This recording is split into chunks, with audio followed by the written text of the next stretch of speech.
So second day ನಾವು ಊಟಿಲಿ halt ಮಾಡಿದ್ವಿ. ಊಟಿ ತಲುಪೋ ಹೊತ್ತಿಗೆ ರಾತ್ರಿ 11:30. ಊಟ ಮಾಡಿ ರೂಮ್ ಸೇರಿ ಮಲಗ್ತೀವಿ ಅನ್ನೋತ್ತಿಗೆ ಸರಿಯಾಗಿ 12 ಗಂಟೆ. ತಲೆಯಲ್ಲಿ ಒಂದೇ ಯೋಚನೆ, ಬೆಳಗ್ಗೆ ಬೇಗ ಹೇಳಬೇಕು ಅನ್ನೋದು. ಯಾಕೆಂದರೆ ಊಟಿಯಲ್ಲಿ ನಮಗೋಸ್ಕರ ಕಾಯ್ದಿದ್ದ ಉದಯ ರವಿ.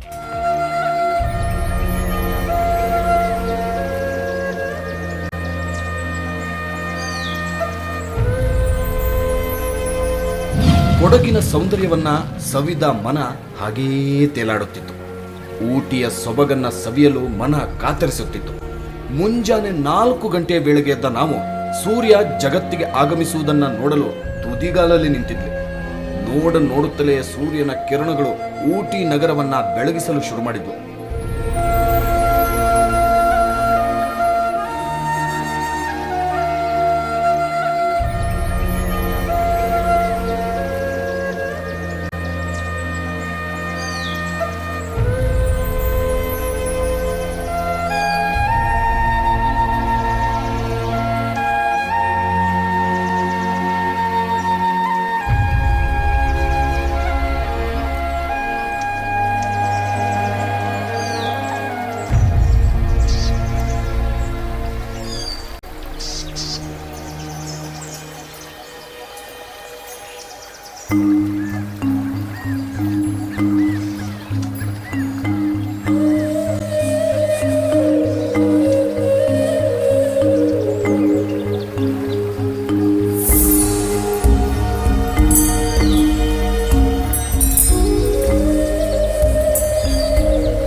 ದೂರದಲ್ಲಿ ಮೋಡಗಳ ಮೆಲ್ಲನೆಯ ಸಂಚಾರ ಮನಸ್ಸಿಗೆ ಮತ್ತಷ್ಟು ಖುಷಿ ನೀಡುತ್ತಿತ್ತು. ತಣ್ಣನೆ ವಾತಾವರಣ, ಪ್ರಕೃತಿಯ ಮಾಯೆಯನ್ನ ಅನುಭವಿಸುತ್ತಾ ನಾವು ಊಟಿಯಿಂದ ಸುಮಾರು 100 ಕಿಲೋಮೀಟರ್ ದೂರದಲ್ಲಿದ್ದ ಕ್ರೇಗ್ಮೋರ್ ಟೀ ಎಸ್ಟೇಟ್ಗೆ ಬಂದಿಳಿದೆವು.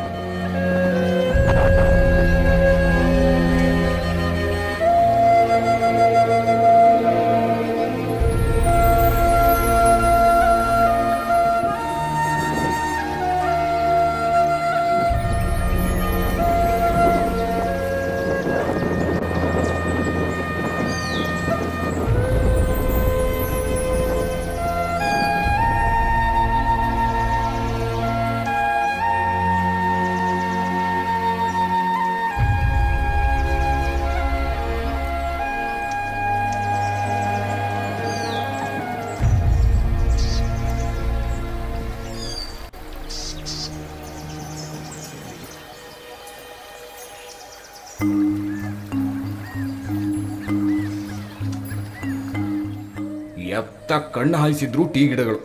ಸಮುದ್ರ ಮಟ್ಟಕ್ಕಿಂತ ತುಂಬಾ ಎತ್ತರದ ಪ್ರದೇಶ ಅದು. ತೋಟದೊಳಗಿನ ಸಣ್ಣ ಕಲ್ಲು ಮಣ್ಣಿನ ರಸ್ತೆಯಲ್ಲಿ ಕಾರು ಬೈಕ್ಗಳ ಸಂಚಾರ ಆರಂಭವಾಯಿತು.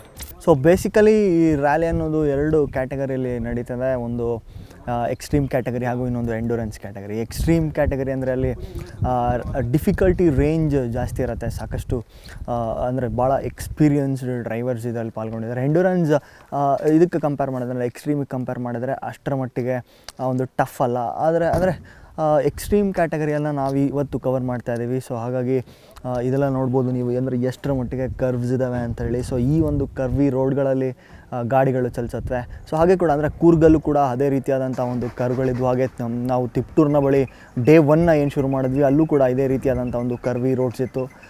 ಸುಮಾರು 167 ಪಾರ್ಟಿಸಿಪೆಂಟ್ಸ್ ಇದರಲ್ಲಿ ಪಾಲ್ಗೊಂಡಿದ್ದು. ಸುಮಾರು 95ಕ್ಕೂ ಅಧಿಕ ಕಾರ್ಗಳು ಹಾಗೆಯೇ ಒಂದು 40ರಿಂದ 50 ಬೈಕ್ಗಳಿದ್ವು. ವಿಶೇಷ ಅಂತಂದರೆ ಈ ವರ್ಷದಿಂದ ಈ ರ್ಯಾಲಿಯಲ್ಲಿ ಸ್ಕೂಟರ್ಗಳಿಗೂ ಕೂಡ ಒಂದು ಅವಕಾಶವನ್ನು ನೀಡಲಾಗಿತ್ತು. ಅಂದರೆ ನಾವು ಏನು ಯಮಹಾ ರೋಡಿಯೋ ಹಾಗೆ ಈ ರೀತಿಯಾದಂಥ ಅಂದರೆ ಪ್ಲೆಷರ್ ಗಾಡಿಗಳನ್ನು ಏನು ನೋಡ್ತೀವಿ, ಅಂದರೆ ಸಣ್ಣ ಒಂದು 100cc ಗಾಡಿಗಳು ಕೂಡ ಈ ಒಂದು ರ್ಯಾಲಿಯಲ್ಲಿ ಪಾಲ್ಗೊಂಡಿತ್ತು. ಇದು ಭಾಳ ವಿಶೇಷವಾದಂಥ ಅಂದರೆ ಸ್ಕೂಟರ್ನಲ್ಲಿ 2000 ಕಿಲೋಮೀಟರ್ಸ್ ಆಗೋದು, ಅಂದರೆ ಈ ರೀತಿಯಾದಂಥ ಕರ್ವಿ ರೋಡ್ಗಳಲ್ಲಿ ಪಾಸ್ ಆಗೋದು, ಡರ್ಟ್ ಟ್ರ್ಯಾಕ್ಗಳಲ್ಲಿ ಹೋಗುವಂಥದ್ದು, ಅಂದರೆ ಅದು ಅತಿಯಾದ ಸಾಹಸ ಅಂತ ಹೇಳ್ಬೋದು.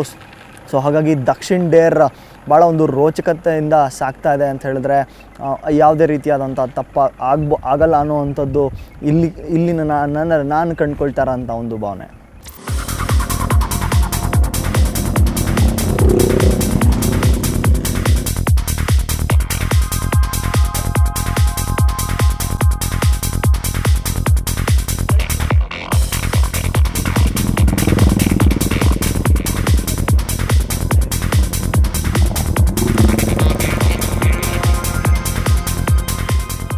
ಕಡೆಯಿಂದ ಒಂದು ಕಾರ್ ಹೋದ್ರೆ ಆ ಕಡೆಯಿಂದ ಒಂದು ಸೈಕಲ್ ಕೂಡ ಬರಲಾಗದಷ್ಟು ಸಣ್ಣ ರಸ್ತೆ.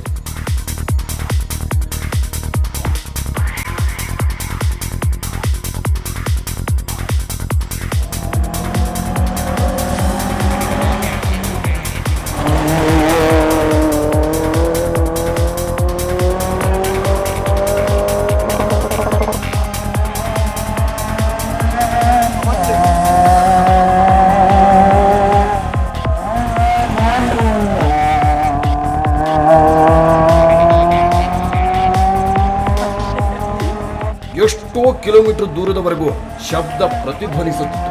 ಅಲ್ಲಿ ಮತ್ತೆ 3 ಸ್ಟೇಜ್ಗಳ ರ್ಯಾಲಿ, ಬಹಳ ಟ್ರಿಕಿ ರಸ್ತೆಗಳು, ಚೂರು ಆಯ ತಪ್ಪಿದ್ರೂ ಎಲ್ಲಿಗೆ ಬೀಳ್ತೀವಿ ಅನ್ನೋದನ್ನ ಊಹೆ ಮಾಡುವುದು ಕಷ್ಟ. ಅಂಥದ್ರಲ್ಲೂ ಚಾಲಕರು ತಮ್ಮ ಕೈ ಚಳಕ ತೋರಿಸಿದರು.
ಅಚಾನಕ್ಕಾಗಿ ಬೆಂಗಳೂರಿನ 2 ಜಿಪ್ಸಿಗಳು ರೇಸ್ನಿಂದ ಹೊರಬೀಳಬೇಕಾಯಿತು. ಸಂಜಯ್ ಅಗರ್ವಾಲ್ ಹಾಗೂ ನ್ಯಾವಿಗೇಟರ್ ಶಿವಪ್ರಕಾಶ್ ಅವರ ಎಲ್ಲೋ ಜಿಪ್ಸಿ ರಸ್ತೆಯ ಬದಿಯಲ್ಲಿದ್ದ ಬಂಡೆಗಳಿಗೆ ಡಿಕ್ಕಿ ಹೊಡೆದು ನಿಂತು ಬಿಡಿತು.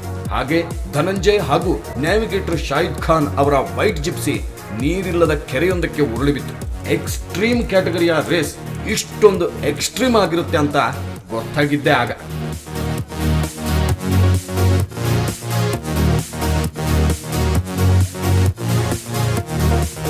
ಊಟಿಯ ಟೀ ಎಸ್ಟೇಟ್ಗಳಲ್ಲಿ ರ್ಯಾಲಿ ಮುಗಿಸಿ ಅಲ್ಲಿನ ಸುಂದರ ಪರಿಸರವನ್ನು ಸವಿದು ಸ್ಥಳೀಯರೊಂದಿಗೆ ಮಾತನಾಡ್ತಾ ಟೀ ಗಿಡ ನೆಡೋದ್ರಿಂದ ಟೀ ಪುಡಿ ಮಾಡೋ ತನಕ ಕತೆ ಕೇಳಿ ಸೊ ಅದೇ ಗುಂಗಲ್ಲಿ ನಾವು ಒಂದು ಟೀ ಎಸ್ಟೇಟ್ ಮಾಡಬೇಕಿತ್ತು ಅಂತ ಅಂದ್ಕೊಳ್ತಾ ಕಾರ್ ಹತ್ತು ಬಂದು ತಲುಪಿದ್ದು ಕೊಯಮತ್ತೂರ್ಗೆ. ಸೊ 3ನೇ ದಿನ ಇಲ್ಲಿಗೆ ಎಂಡ್.